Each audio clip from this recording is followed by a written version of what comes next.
Welcome back. This time we're talking about Justice League, the film that takes the DC Comics superheroes, brings them together, and puts them against an oncoming enemy. Now, before we get into the film itself, let me first apologize for the complete lack of videos over the last few weeks. The short version is basically I had a lot of responsibilities that were piling up, and I had to set something aside, and unfortunately this channel was it. And I really wanted to wait until I could come back and do it right. I didn't want to just come back and do a video here and then 2 weeks later do a video. I think I've to the point that I can come back and update regularly. I've still been watching movies. I've been writing about movies. And I will, over the next few days to the next couple weeks, get all of those reviews up. Obviously, they're going to be late, but hopefully you're going to still enjoy them. So let's get into Justice League itself. Now, I've said in various reviews of Marvel films that when I was reading comics, and I was a pretty hardcore comics reader there for a while, I read DC. I really just never got into the Marvel comics. Honestly, I couldn't afford to do both, and I picked DC. So I'm much more familiar with the DC characters than I have ever been with Iron Man and Ant-Man and Captain America. So the idea of having live action films about those characters is exciting. And the idea of actually having a Justice League movie is insane. And the only reason it even seems plausible that we could have one is the fact that Marvel had the Avengers. So when I say that Justice League, this new film, is pretty good, and I'm actually kind of happy about the fact that it's even pretty good, shows how many problems DC has been having adapting its characters into live action films. Man of Steel was pretty good. It was a solid film, and Batman v Superman obviously had issues. I enjoyed it a lot more in first viewing than I did upon reflecting on what I had actually seen. Everyone knows about the problems with the Suicide Squad movie, and then Wonder Woman earlier this year was quite good. I don't think it was as good as a lot of people have been making it out to be, but it was a film I enjoyed. So, that all being said, I went into Justice League with pretty much no expectations. I went in with hopes that it wasn't going to completely be horrible. And it's not. Like I said, this is a film that's pretty good. If you have not been following the behind-the-scenes production drama around this film, it was originally directed by Zack Snyder. He had to leave the project relatively late in the stream due to a family tragedy, and was replaced by Josh Whedon, who gave us the first two Avengers films. He is not credited as director on this film, but he does have a writing credit because he did go in and alter the script in unknown ways. We don't know exactly what's Zack Snyder and what's Josh Whedon, and we may never know for sure. But you can see in a lot of the dialogue and some of the character interactions the Josh Whedon touch. And those are things I really did enjoy about this movie. The characters... we have Batman played by Ben Affleck returning. We have Wonder Woman played by Gal Gadot returning. And although they were very, very briefly introduced in Batman v Superman, this film gives us the Flash played by Ezra Miller, Aquaman played by Jason Momoa, and Cyborg played by Ray Fisher. And I do have to admit, each time we got these new characters introduced and we learn a little bit about them and their abilities before they all have to team up and fight against the villain in this movie, is that feeling that I really wish they could have each had their own movie first. Obviously, there's going to be comparisons. don't want to make this entire video a comparison between Avengers and Justice League. But the fact that, with the exception of essentially Hawkeye, we had been introduced to all of these characters, although Black Widow did not have her own movie prior to the Avengers. She had a prominent role in Iron Man 2. So each time we got to meet these characters and we got to learn a little bit about what made them tick, I was like, man, I really wish I had more emotional investment in these characters aside from the fact that they're comic book characters whom I've read a lot about. And that's just something that it ultimately hurt this film. I never, that's one thing I will say about this movie. I never had that excitement that I got out of the Avengers movies. As I said, I know these characters much better than I knew any of the Marvel characters who played in that movie. But these versions of those characters, I don't know yet. Obviously, we got to meet Ben Affleck as Batman in Batman v Superman, but he's a Batman who's been around for 20 years, and honestly, we still don't know much about what he's gone through. There's been some Easter eggs and some clues, both in that movie and in Suicide Squad, of what might have befallen him over those 20 years. But we really don't know much about this Batman other than, what we overlay with our previous knowledge of Batman. Superman, we've now, lived through two movies. We've actually seen his origin story. We know the most about him leading up to his death at the end of Batman v Superman. But these other characters we really don't know a whole lot about. Now, of all the of all of the Justice League members, the one I know the least about from previous knowledge would be Aquaman. I've never read his comics. I don't know if I've actually ever read a single Aquaman comic. But apparently Jason Momoa, his performance here is not what you would expect from the character. And I'm perfectly understanding with some fans not liking that. But you can see that this is a Aquaman who is not Aquaman yet. He has abilities. He is from Atlantis. But he's a character who is not chosen to become a hero yet. He has that in him. We see him doing good things for people. But he is not a superhero. And really, with the exception of Superman and Batman, none of them are. I mean, Wonder Woman just sort of came out of nowhere in Batman v Superman, and obviously that was a complaint in that movie. And in here, they actually used it as an emotional character point. And it's one thing I will say that the writing in this film did a good job of is basically, Batman v Superman had a lot of problems, but it's the source that this film has. I mean, it can't ignore that movie happened. So it really takes certain beats from that first film and uses them in interesting ways to actually get some good character development and interesting plot developments out of this movie. Moving on to the Flash. Again, this is a character who is not really like the Barry Allen of the comics. If anything, he's more of a Wally West. A lot funnier, but he's not a witty character. He's not just another wisecracking character, and he's more of a kind of very much an introvert and someone who has trouble, just understanding other people and really clicking with other people.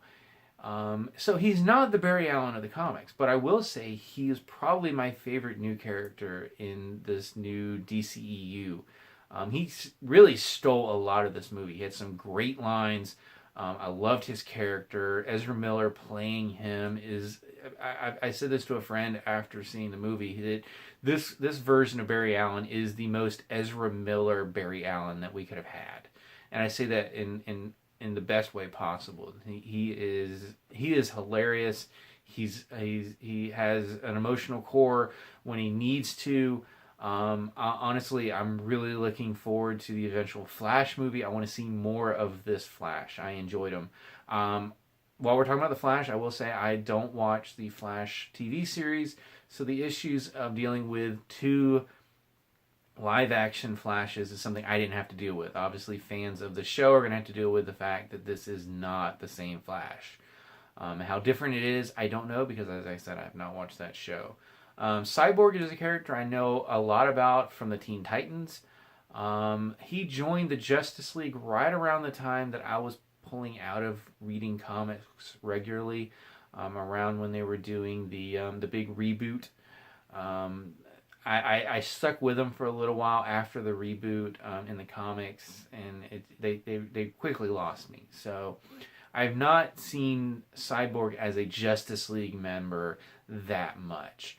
But they did a good job of with the fact that I have pre-existing ideas of him being, the Teen Titans, which is, the second tier team. They did a good job of making me believe that Cyborg was holding his own against the more long-standing members of the Justice League. And I enjoyed his character. Again, I wish we had gotten a Cyborg movie before we had the Justice League. But they did the best they could with it. And I really liked how they play the various characters off of each other. There's a lot of humor to be mined with their interactions. There's a lot of humor in this movie, period.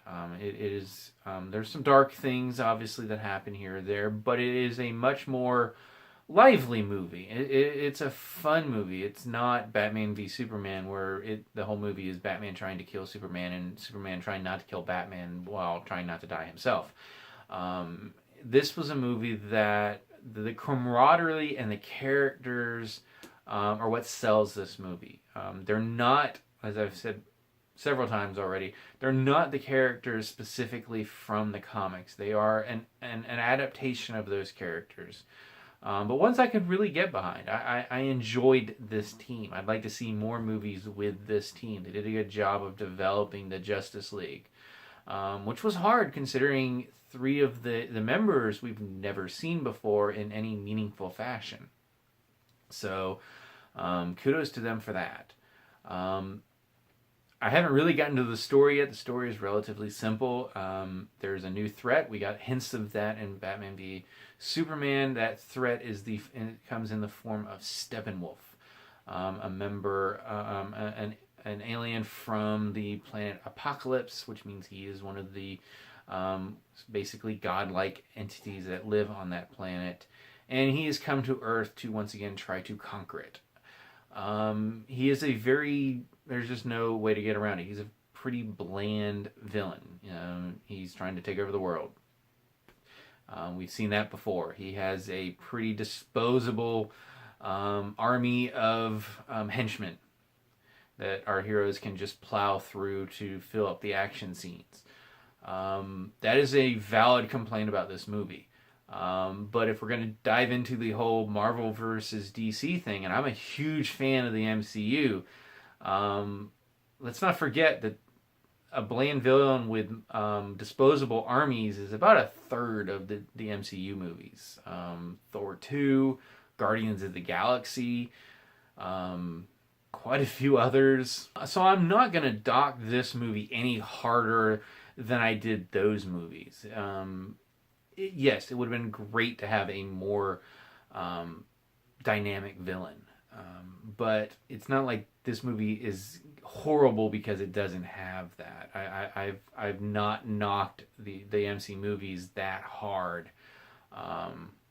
because of their lacking of villains. I've noted it, and it's a knock against it, but it's not a death knell. The problem really is as I've said, I'm a big DC fan. Probably a third of my closet is comic books in boxes.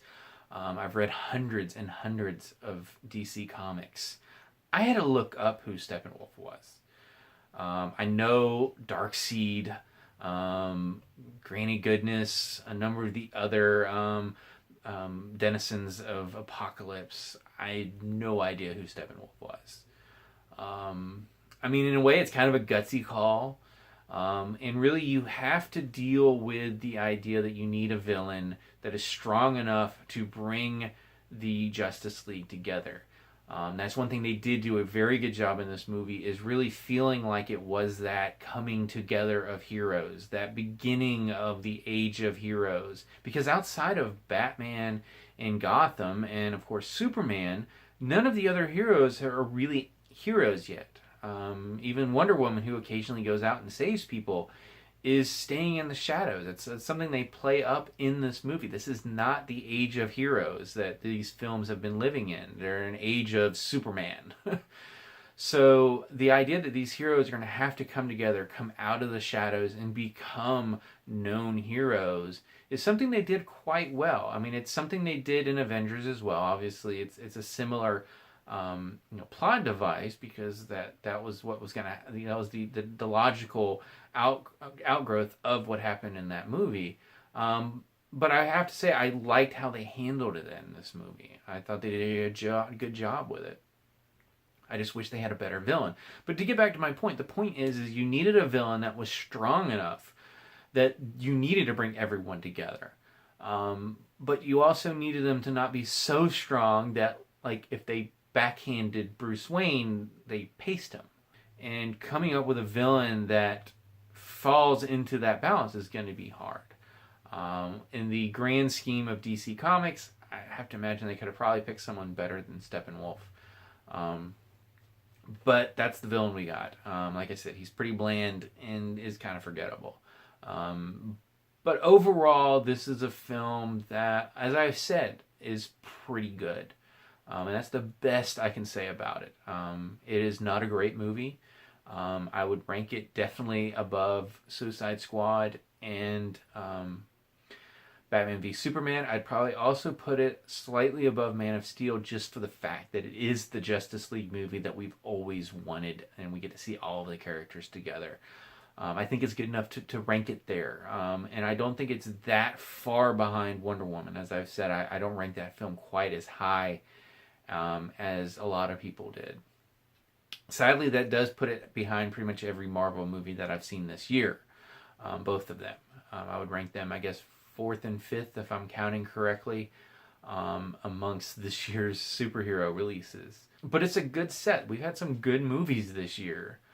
We have not had a bad superhero movie. So that's pretty much where we're at with this movie.